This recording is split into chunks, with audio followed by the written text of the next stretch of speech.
بے شک لال قلعہ ان عظیم تاریخی مقامات میں سے ہے جن کو دہلی میں دیکھنے کے لیے انسان رغبت رکھتا ہے،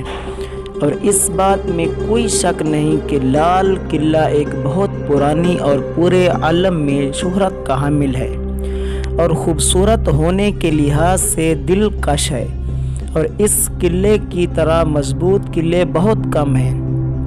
بیرونی طرف سے اس کی شکل و صورت دل کو لبھانے والی اور دل میں گھر کرنے والی ہے اور جاذب نظر ہے،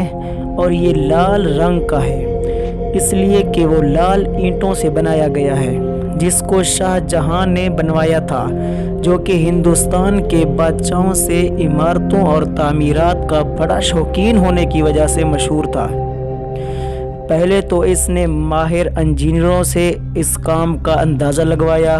پھر اس نے ماہر اور قابل ترین معماروں کی جماعت کو اپنے پاس جمع کیا اور اس کے کام کو ان کے سامنے رکھا۔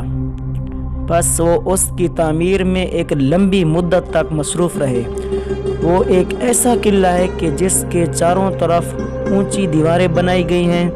جو کہ قلعہ کو گھیرے ہوئے اور ہر طرف سے اس کی حفاظت کرتی ہیں، تو کسی کے لیے ان دیواروں کو عبور کرنا ممکن نہیں ہے۔ اس کا اندرونی حصہ بہت خوبصورت اور اندرونی حصہ سرسبز باغوں پر اور اونچے محلات اور 2 بلند مسجدیں اور ان کے علاوہ باقی رہنے والے دل فریب مقامات ہیں، اور وہ دریائے جمنا کے بالکل کنارے پر واقع ہے، جو کہ اس کی خوبصورتی اور جس کو مزید بڑھاتا ہے۔ بس آپ وہاں پر سیاحوں اور زائرین کا ہر وقت ایک ہجوم دیکھیں گے جو کہ اس کی زیارت سے سیر نہیں ہوتے،